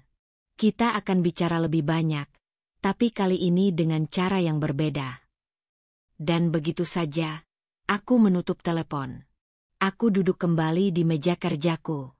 Begitu banyak hal yang telah berubah dalam beberapa hari terakhir. Meskipun aku tahu Rayhan akan berusaha semaksimal mungkin untuk memperbaiki semuanya, Aku sudah memutuskan. Aku tidak akan biarkan dia melakukannya. Aku akan menunjukkan siapa dia yang sebenarnya. Aku akan memberinya kejutan yang tak akan pernah dia lupakan. Bukti di tanganku sudah cukup kuat. Dan sekarang, aku tinggal menunggu waktu yang tepat untuk mengungkapkan semuanya. Hari itu, aku merasa sangat tenang. Lebih tenang daripada yang pernah kurasakan sejak lama. Bukti yang aku simpan di tangan akan menjadi senjataku. Senjata untuk melawan kebohongan mereka. Senjata untuk melawan rasa sakit yang mereka timbulkan. Senjata untuk mengembalikan martabatku yang telah diinjak-injak. Dan Rayhan tidak akan tahu apa yang akan datang. Hari itu, pagi terasa begitu panjang. Namun, ada kegembiraan aneh yang menyusup di antara rasa cemas yang terus menghantuiku. Aku sudah merencanakan setiap langkah dengan sangat hati-hati. Setiap detail terasa seperti sebuah puzzle yang hampir lengkap, dan sekarang, tinggal menunggu satu momen untuk memecahkannya. Aku mengambil ponselku, memandang daftar kontak di layar, dan mencari nomor keluarga besar Rayhan. Ada satu orang yang akan aku hubungi terlebih dahulu. Ibu mertuaku, Bu Sari. Dia adalah sosok yang cukup berpengaruh dalam keluarga. Jika aku bisa membuatnya terkejut, sisanya akan mengikuti dengan mudah. Setelah beberapa detik berpikir, aku menekan tombol panggilan. Halo, Bu Sari. Suaraku terdengar lebih tenang daripada yang aku rasakan. Ini Nadia, istri Rayhan. Apa kabar? Beberapa detik kemudian, terdengar suara ibu mertuaku yang ramah di ujung telepon. Oh, Nadia. Apa kabar, Nak? Suaranya terdengar hangat, meskipun aku tahu ada ketegangan terselip di dalamnya. Kamu sehat-sehat saja? Aku menarik napas dalam-dalam. Alhamdulillah, Bu. Saya baik-baik saja. Sebenarnya, saya ingin mengundang keluarga besar untuk berkumpul di rumah Bu Sari malam nanti. Ada kejutan untuk Rayhan. Ibu mertuaku sepertinya sedikit terkejut, namun kemudian dia terdengar lebih antusias. Oh, kejutan apa, Nak? Bukankah ulang tahun Rayhan sudah lama lewat? Aku tersenyum miring, berusaha menutupi emosi yang mulai muncul. Bukan ulang tahun, Bu. Sebenarnya, saya pikir ini saat yang tepat untuk keluarga berkumpul. Ada beberapa hal yang ingin saya bagikan dengan semua orang. Saya yakin Rayhan akan senang sekali dengan kejutan ini. Beberapa detik hening. Mungkin Bu Sari merasa sedikit aneh dengan undanganku, tapi dia akhirnya setuju. Baiklah, kalau begitu. Semua keluarga pasti senang kalau kita bisa berkumpul lagi. Saya akan beritahu mereka, jawab Bu Sari. Suara hangat kembali terdengar. Kita tunggu saja kejutanmu, ya. Aku mengakhiri percakapan dengan senyum tipis. Satu langkah sudah berhasil. Sekarang, aku tinggal menunggu malam itu. Malam itu, rumah Bu Sari sudah dipenuhi dengan suara riuh keluarga besar Rayhan. Mereka datang satu persatu, membawa keceriaan mereka, seperti biasanya. Tapi aku tahu, malam ini, segala sesuatu akan berbeda. Aku memakai gaun sederhana, tak terlalu mencolok, tapi cukup membuatku merasa percaya diri. Setelah beberapa saat, Rayhan masuk bersama Bella, yang tampak seakan-akan tidak sabar untuk melihat apa yang sudah kusiapkan. Aku memperhatikan mereka, mencoba menahan rasa sakit yang ingin keluar begitu saja. Rayhan dan Bella tidak menyadari kedatangan beberapa anggota keluarga yang sudah lebih dulu berada di ruang tamu. Aku sudah memberi instruksi kepada mereka untuk tidak berbicara terlebih dahulu. Kami semua menunggu detik-detik yang sangat menentukan ini. Ketika Rayhan dan Bella duduk, aku berdiri dengan tenang, memandang mereka, lalu mengalihkan pandanganku kepada keluarga besar yang sudah berkumpul di sekitar meja makan. Ada ketegangan yang terasa di udara. Aku tahu mereka semua mulai curiga. Saya sangat senang bisa berkumpul lagi dengan keluarga besar Rayhan, kataku dengan suara yang cukup lantang untuk didengar semua orang. Namun, malam ini, saya ingin memberikan kejutan untuk Reyhan. Sebuah kejutan yang pastinya akan membuatnya terkejut. Reyhan menatapku dengan ekspresi bingung. Matanya mulai sedikit meredup, seakan-akan dia tahu ada sesuatu yang tidak beres. Aku bisa melihat bagaimana dirinya mulai resah, namun dia berusaha untuk tetap terlihat tenang di depan semua orang. Reyhan, lanjutku dengan suara tegas, saya tahu selama ini kamu banyak berbohong pada saya dan keluarga ini. Tapi hari ini, kamu akan tahu apa yang sebenarnya terjadi. Saya ingin kalian semua melihat siapa yang sebenarnya ada di sisi Reyhan selama ini. Aku mengalihkan pandangan pada layar proyektor yang sudah siap dipasang. Begitu layar menampilkan gambar pertama, rekaman video yang aku ambil di pesta, suasana di ruangan itu langsung berubah menjadi hening. Semua mata tertuju pada layar yang menunjukkan Reyhan dan Bella sedang bermesraan dengan bebas, tak peduli siapa yang melihat. Ciuman mereka, sentuhan mereka, semuanya terekam dengan jelas. Bahkan percakapan mereka juga terekam, dengan suara yang begitu jelas, tak terbantahkan. Reaksi pertama datang dari ibu mertuaku, Bu Sari, yang langsung terdiam, mulutnya terbuka, dan wajahnya memucat. Suasana menjadi sangat mencekam. Keluarga besar yang tadinya ramai mulai terdiam, dan tatapan mereka mulai mengarah pada Reyhan dan Bella, yang jelas-jelas tidak tahu harus berbuat apa. Reyhan terlihat semakin pucat. Matanya bergerak mencari-cari jawaban, namun tak ada yang bisa ia ucapkan. Bella, yang semula terlihat percaya diri, kini tampak cemas dan bingung. Semua yang ada di ruangan itu mulai berbicara pelan, saling berbisik, dan saling menatap satu sama lain dengan tatapan tak percaya. Ini bukti pengkhianatan yang telah kamu lakukan, Reyhan, kataku dengan tenang. Dan sekarang, saatnya bagi kita semua untuk melihat siapa yang sebenarnya kamu pilih. Reyhan menatapku, matanya penuh dengan penyesalan, namun aku tahu itu sudah terlambat. Tak ada kata maaf yang bisa mengubah semuanya sekarang. Dia telah kehilangan segalanya. Aku menoleh pada keluarga besar, yang mulai merespons dengan ekspresi terkejut dan marah. Ini bukan hanya tentang saya, tapi tentang keluarga besar kita. Dan saya ingin kalian semua tahu, saya tidak akan pernah memaafkan pengkhianatan ini. Tidak ada lagi tempat untuknya di sini. Reyhan berdiri dan mencoba berbicara, namun aku hanya menepuk tanganku. Jangan coba berbicara, Reyhan. Semua sudah jelas di depan mata. Ketegangan di ruangan itu semakin memuncak. Semua orang terdiam, namun aku tahu bahwa ini adalah momen yang paling penting. Malam ini, segalanya akan berubah. Setelah video selesai, aku melangkah mundur dan memberikan ruang bagi keluarga untuk mengungkapkan pendapat mereka.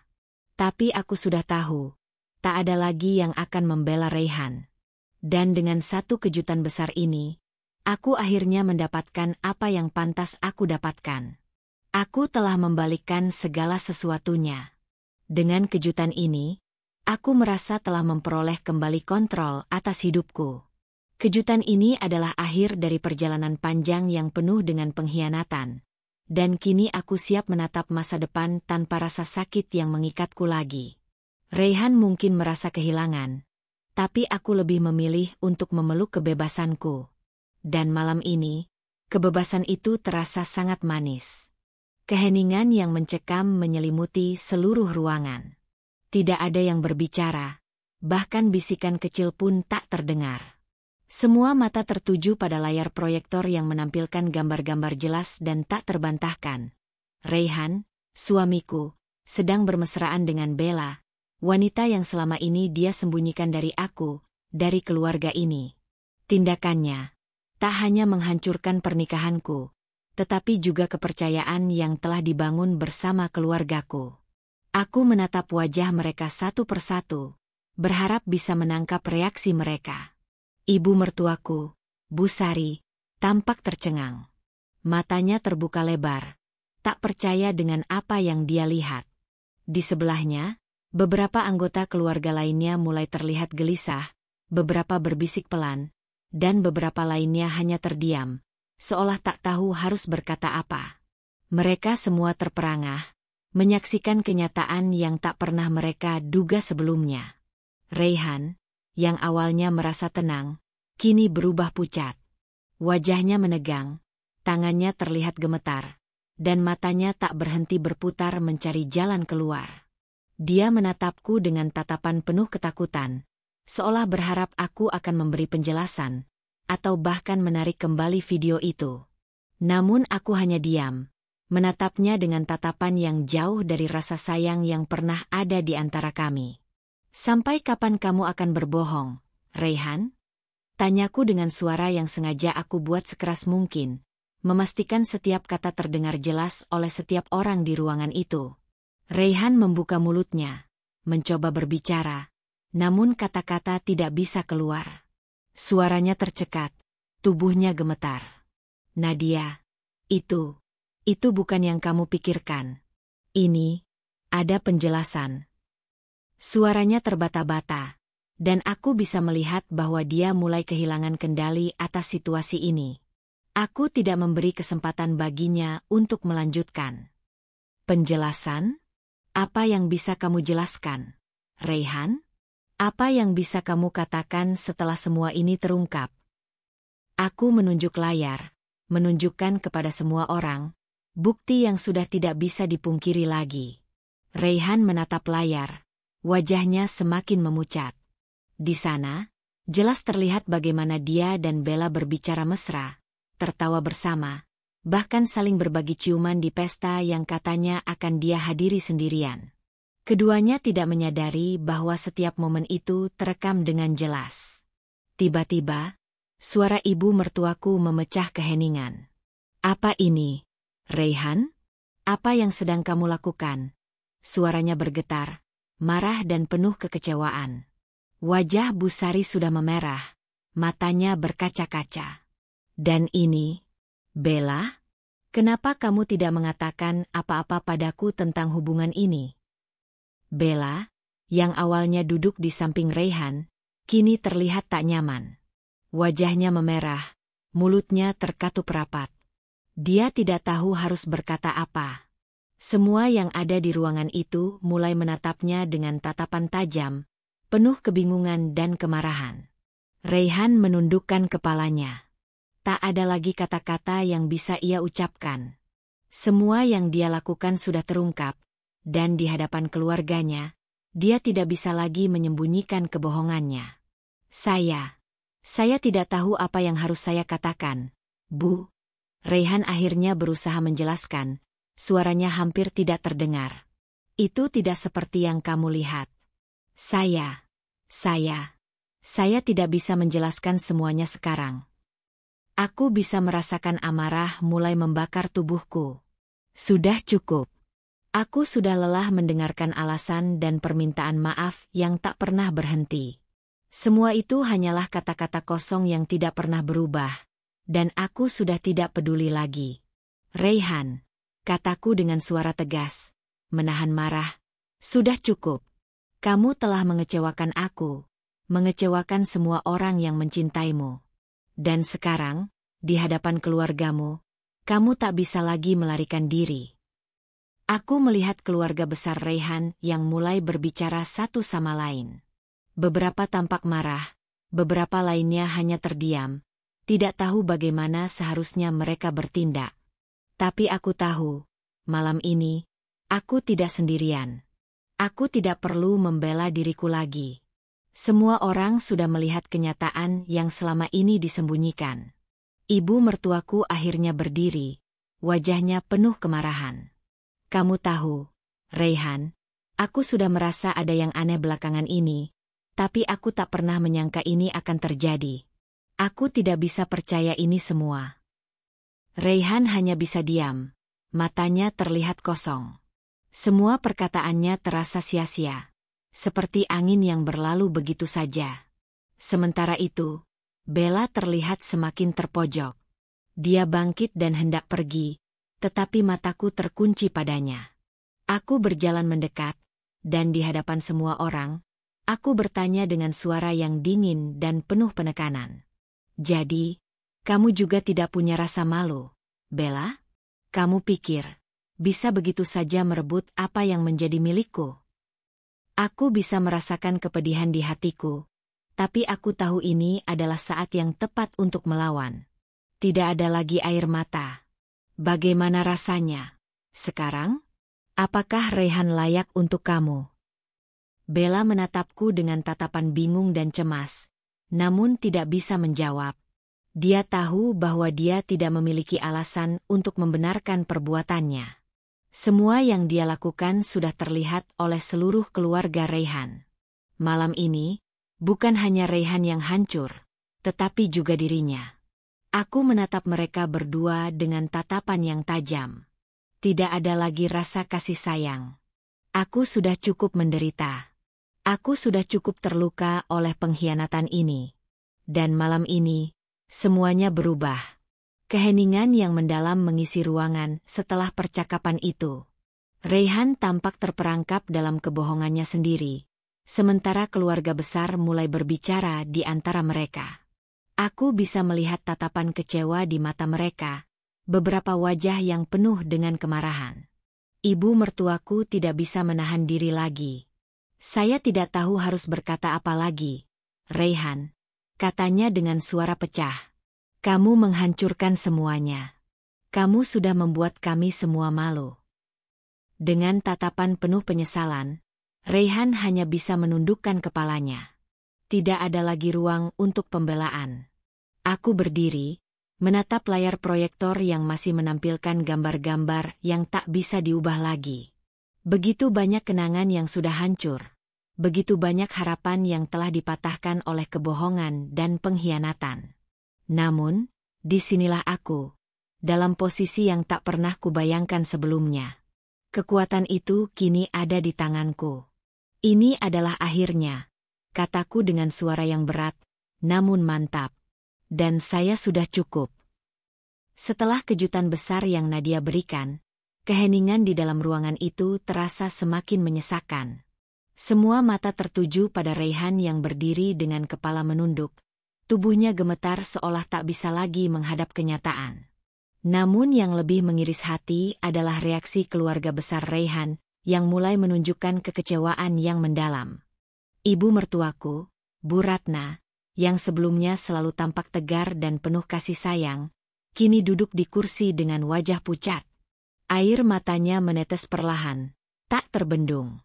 Dia menutupi wajahnya dengan telapak tangan, seolah mencoba menahan rasa sakit yang begitu mendalam. Semua harapan dan impian yang dia bangun selama bertahun-tahun sebagai ibu mertuanya hancur begitu saja dalam sekejap. Reyhan, apa yang sudah kamu lakukan? Suara Bu Ratna terputus-putus, isakannya semakin keras. Saya tidak bisa percaya kamu bisa seperti ini. Kamu sudah menghancurkan semuanya, termasuk hati saya. Aku bisa merasakan betapa sakitnya kata-kata itu, betapa dalamnya luka yang dia rasakan. Sebagai ibu, Bu Ratna pasti menginginkan kebahagiaan bagi anaknya, namun kenyataan yang ada justru jauh dari harapan. Bu Ratna selalu mendukung Reyhan dalam setiap langkahnya, bahkan ketika mereka menghadapi masalah kecil dalam keluarga. Namun kini, dia merasa dikhianati oleh putra yang selama ini dia rawat dan cintai. Pak Hendra, ayah mertuaku, yang sebelumnya lebih diam dan terlihat lebih pendiam, kini tidak bisa lagi menahan kemarahannya. Wajahnya memerah, matanya tajam menatap Reyhan dengan penuh kebencian. Suara geramnya memenuhi ruangan. Ini adalah perbuatan yang sangat memalukan. Reyhan, seru Pak Hendra dengan suara yang keras. Saya sudah menganggapmu seperti anak sendiri. Tapi inikah balasan yang kamu berikan? Kamu tidak hanya menghancurkan pernikahanmu, tetapi juga menghancurkan nama baik keluarga kami. Pak Hendra melangkah mendekat, dan Reyhan seolah menjadi semakin kecil di hadapannya. Ayah mertuaku menatapnya dengan tatapan penuh kekecewaan. Apa yang bisa kamu katakan sekarang? Apa yang bisa kamu buat untuk mengembalikan harga diri kami yang sudah kamu injak-injak begitu saja? Kamu tega melakukan ini kepada istri yang sudah setia mendampingimu. Suara Pak Hendra bergema, dan aku bisa merasakan bagaimana setiap kata yang keluar dari mulutnya seperti sabetan pedang yang semakin tajam menghujam ke jantung Raihan. Setiap kata yang disampaikan Pak Hendra benar-benar memukulnya, dan aku bisa melihat bagaimana wajah Raihan semakin suram. Tidak ada pembelaan yang bisa ia lakukan sekarang. Semua sudah terungkap. Tapi meskipun suasana begitu berat, aku tidak ingin terjebak dalam kesedihan yang tidak berguna. Aku tidak bisa membiarkan diriku terlarut dalam air mata. Air mata tidak akan membawa apapun selain kelemahan. Aku harus lebih kuat dari ini. Dengan tegas, aku menghadap ke arah keluarga besar yang kini mulai mengamati satu persatu reaksiku. Aku tahu mereka ingin mendengarkan apa yang akan aku lakukan selanjutnya. Apakah aku akan menangis dan meratap, atau apakah aku akan terus berdiri tegak dengan segala kekecewaanku. Aku menarik napas dalam-dalam dan menguatkan hatiku. Ini bukan tentang air mata atau penyesalan, kataku dengan suara lantang, yang sengaja aku buat agar terdengar jelas. Saya tidak ingin hidup dengan kebohongan. Dan saya juga tidak ingin terus meratap pada orang yang tidak menghargai saya. Jika dia ingin pergi dengan wanita itu, biarlah. Saya akan memilih untuk pergi, bukan dengan air mata, tetapi dengan harga diri saya. Aku bisa melihat reaksi yang datang dari keluarga besar Raihan. Beberapa orang mengangguk dengan penyesalan di mata mereka, sementara yang lainnya terlihat bingung, seakan tak tahu harus berkata apa. Namun di dalam diriku, aku sudah tidak peduli lagi tentang apa yang mereka pikirkan. Aku tahu apa yang harus aku lakukan. Raihan yang kini terdiam, tidak bisa lagi mengeluarkan kata-kata. Dia terlihat begitu terpuruk, begitu kehilangan arah, bahkan kebohongannya yang selama ini terjaga rapat-rapat kini mulai mengungkapkan kenyataan yang sangat menyakitkan baginya. Tapi aku juga tahu, ini adalah momen yang dia ciptakan sendiri. Raihan, lanjutku dengan suara yang tetap tegas. Saya memilih untuk mengakhiri semua ini, karena saya lebih memilih menghormati diri saya daripada terus hidup dalam kebohongan dan pengkhianatan. Aku tahu, ini adalah langkah terakhir. Aku tidak akan lagi terperangkap dalam hubungan yang hanya menimbulkan rasa sakit. Dan meskipun hatiku terluka, aku sudah siap untuk melangkah maju. Keluargaku sudah melihat siapa Raihan yang sebenarnya. Dan itu adalah sesuatu yang tidak bisa diubah lagi. Ibu mertuaku, Bu Ratna, masih duduk dengan wajah penuh air mata. Tetapi aku bisa melihat bahwa dia mulai meresapi kata-kataku. Dia tidak ingin melihat anaknya terus merusak dirinya. Semua rasa sayang yang dia miliki untuk Raihan sekarang berperang dengan rasa kecewa yang begitu mendalam. Saya akan pergi. Aku mengatakan kalimat itu sekali lagi, lebih tegas daripada sebelumnya. Dan saya berharap kalian, keluarga Raihan, bisa melihat apa yang sebenarnya terjadi. Saya tidak akan lagi menjadi bagian dari kehidupan Raihan. Ini adalah jalan yang terbaik untuk saya. Aku menoleh satu kali lagi kepada Raihan. Jangan khawatir, Raihan. Saya akan pergi dan tidak akan kembali. Tapi percayalah, apa yang sudah kamu lakukan tidak akan pernah bisa diubah. Harga diriku jauh lebih berharga daripada apa yang kamu tawarkan selama ini. Kata-kataku berakhir di sana, dan dengan perlahan, aku berjalan keluar dari rumah itu. Aku bisa merasakan pandangan mereka yang menyakitkan menusuk punggungku, tetapi aku tidak ingin menoleh lagi. Semua yang terjadi sudah cukup. Aku tidak akan lagi berjuang untuk seseorang yang tidak berjuang untukku. Ketika aku melangkah keluar dari pintu rumah itu, aku tahu bahwa langkahku kali ini adalah langkah yang penuh dengan kebebasan. Harga diriku telah kembali padaku, dan aku tidak akan membiarkan apapun menghancurkannya lagi. Hari-hari berlalu begitu cepat setelah keputusan yang aku buat, dan meskipun banyak hal yang terasa berat pada awalnya, aku bisa merasakan bagaimana hidupku mulai kembali ke jalurnya, jauh dari segala kebohongan dan pengkhianatan yang telah mengiris hati. Langkah pertama menuju kebebasan memang terasa menakutkan. Tetapi seiring berjalannya waktu, aku menyadari bahwa itu adalah langkah yang paling tepat. Aku mulai membangun kembali hidupku dari nol.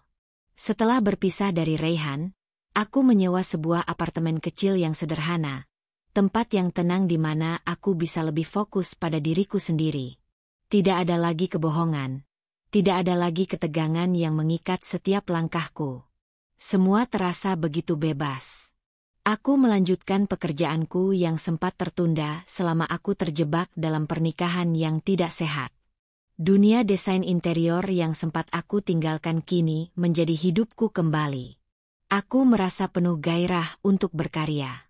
Setiap kali aku menyelesaikan sebuah proyek baru, ada perasaan kepuasan yang mengalir dalam diriku. Ini adalah hidup yang aku inginkan, jauh dari bayang-bayang masa lalu yang penuh penderitaan. Pada suatu sore yang cerah, aku duduk di kafe kesukaanku, menyusuri layar ponsel untuk melihat beberapa pesan dan berita. Tanpa sengaja, mataku menangkap sebuah artikel di media sosial tentang Rayhan dan Bella. Aku tidak tertarik untuk membaca lebih jauh, tetapi judulnya sudah cukup untuk memberitahuku bahwa hidup mereka sekarang sedang terpuruk. Ternyata, setelah peristiwa yang aku ungkapkan di depan keluarga besarnya, Rayhan tidak hanya kehilangan keluarga dan istrinya, tetapi juga reputasinya. Bella, yang dulu menjadi penyebab kehancurannya, kini meninggalkan Rayhan begitu saja setelah menyadari bahwa pria itu bukanlah pilihan yang tepat. Rayhan yang dulunya tampak begitu yakin dengan pilihannya kini terpuruk, kehilangan pekerjaan, dan bahkan terasing dari banyak teman yang dulu mendukungnya. Semua yang dia miliki, semua yang dia anggap penting, telah hancur akibat pengkhianatannya terhadapku. Namun, meskipun aku bisa melihat kejatuhannya, aku tidak merasakan apapun selain ketenangan. Aku tidak lagi merasa terikat dengan masa lalu. Aku tidak ingin ada ruang dalam hidupku untuk rasa benci atau dendam. Apa yang telah terjadi, telah terjadi. Yang aku butuhkan sekarang adalah melanjutkan hidupku dan menikmati setiap langkah yang aku ambil. Suatu pagi yang cerah, aku beranjak dari tempat tidur dan membuka jendela apartemen kecilku. Angin pagi yang sejuk menyentuh kulitku, dan aku menyadari bahwa aku akhirnya menemukan kedamaian yang selama ini aku cari. Dunia terasa penuh kemungkinan, dan aku siap untuk mengejar impian-impian yang tertunda. Aku kembali menemukan kebahagiaanku. Ada tawa yang lebih sering mengisi hari-hariku. Ada percakapan hangat dengan teman-teman baru yang selalu mendukungku. Aku belajar untuk mencintai diriku sendiri lebih dari sebelumnya. Tidak ada lagi yang bisa menghalangi perjalanan hidupku. Aku tidak takut untuk mengejar apapun yang aku inginkan, karena kini aku tahu, hanya aku yang bisa menentukan arah hidupku. Suatu hari, aku menerima pesan dari Bu Ratna. Aku sempat ragu, tapi ketika aku membukanya, kata-katanya membuat hatiku lebih ringan. Dia meminta maaf atas segala yang terjadi dan mengungkapkan betapa kecewanya dia dengan perilaku Rayhan. Namun, dia juga mengatakan bahwa dia tidak akan pernah berhenti menyayangiku, dan bahwa dia berharap aku bisa terus bahagia. Aku membalas pesannya dengan sebuah senyuman, mengungkapkan rasa terima kasih atas segala kebaikan yang pernah dia berikan. Meskipun hubungan kami tidak akan pernah sama lagi, aku tahu bahwa kebaikan tetap ada, dan itu memberi aku kedamaian. Aku melihat keluar jendela lagi, kali ini dengan senyum yang lebih tulus. Hari itu terasa begitu cerah, dan aku tahu ini adalah awal yang baru. Awal yang tidak terikat dengan masa lalu, tetapi penuh dengan harapan dan kebebasan. Rayhan mungkin telah kehilangan segalanya, tetapi aku telah menemukan segalanya dalam diriku sendiri. Aku tidak lagi memerlukan orang lain untuk mengukur kebahagiaanku. Kini, hidupku adalah milikku sendiri.